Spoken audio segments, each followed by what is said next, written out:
आज भारत में हो रहे इन विकास कार्यों को देखकर दुनिया भी हैरान है। आप उत्तर में जाएंगे तो चिनाब ब्रिज जैसा निर्माण देखकर लोग हैरान हैं। पूर्व की तरफ जाएंगे तो अरुणाचल की सेला टनल, असम का बोगीबिल ब्रिज आपका स्वागत करते हैं। पश्चिम भारत में आएंगे तो मुंबई में समंदर पर बना अटल सेतु नजर आएगा। सुदूर दक्षिण में देखेंगे तो पंबन ब्रिज मिलेगा, जो अपनी तरह का देश का पहला ब्रिज है। साथियों, आज भारत अपनी ट्रेनों के नेटवर्क को भी आधुनिक कर रहा है।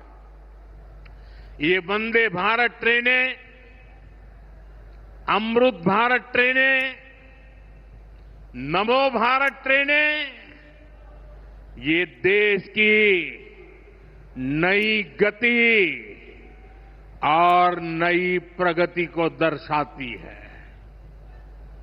अभी देश में करीब 70 रूट पर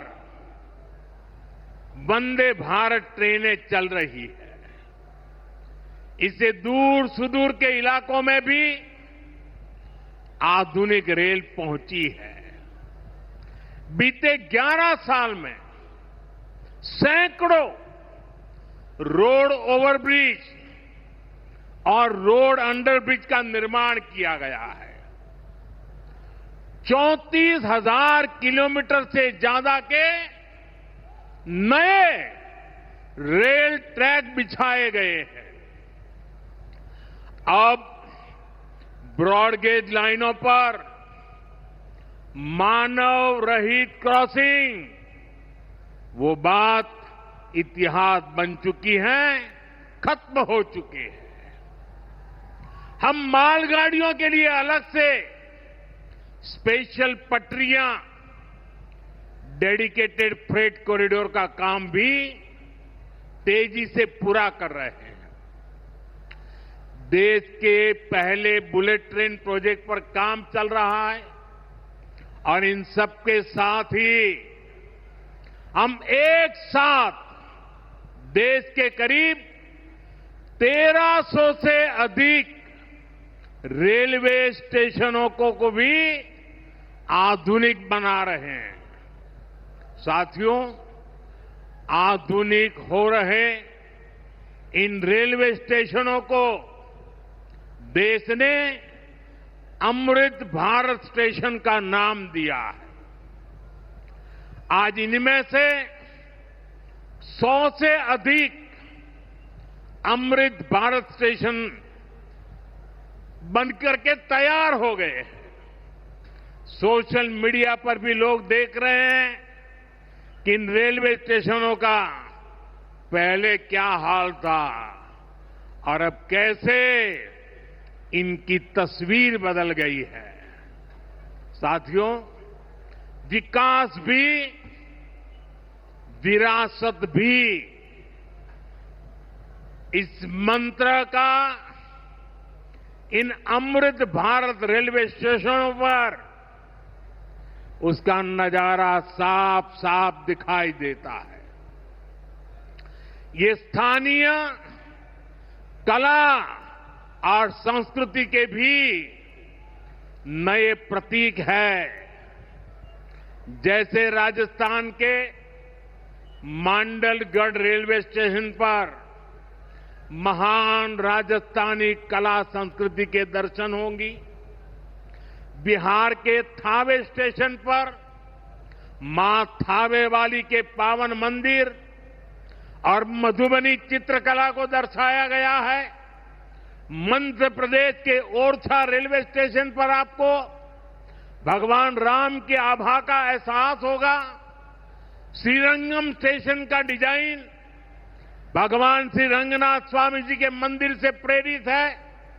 गुजरात का डाकोर स्टेशन रणछोड़राय जी से प्रेरित है।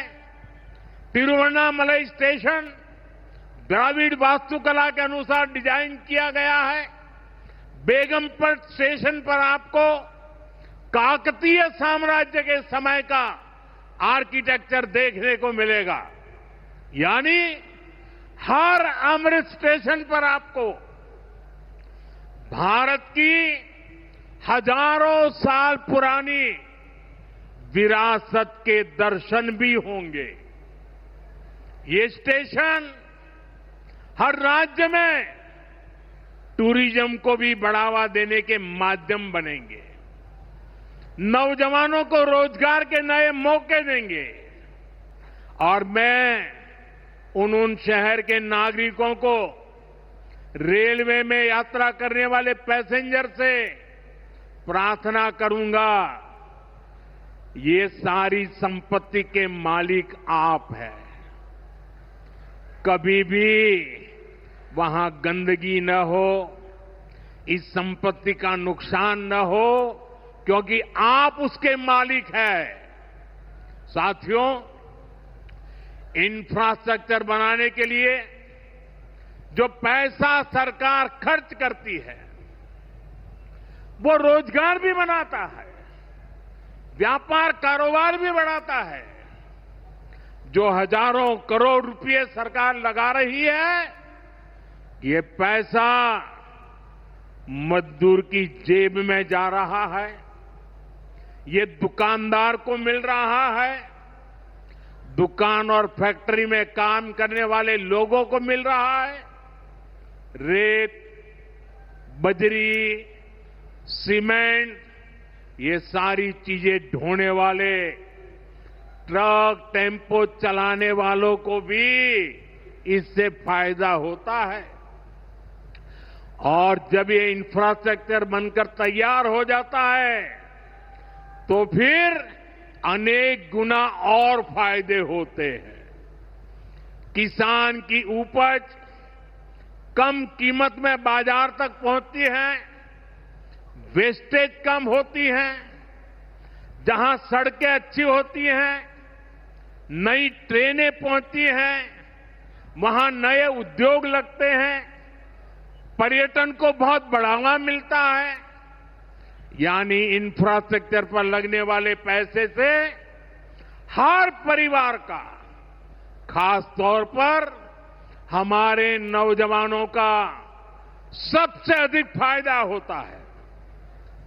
साथियों, इंफ्रास्ट्रक्चर पर जो काम हो रहा है, उसका हमारे राजस्थान को भी बड़ा लाभ मिल रहा है। आज राजस्थान के गांव-गांव में अच्छी सड़कें बन रही हैं, बॉर्डर के इलाकों में भी शानदार सड़कें बन रही हैं। इसके लिए बीते 11 साल में अकेले राजस्थान में करीब 70,000 करोड़ रुपए खर्च किए गए हैं।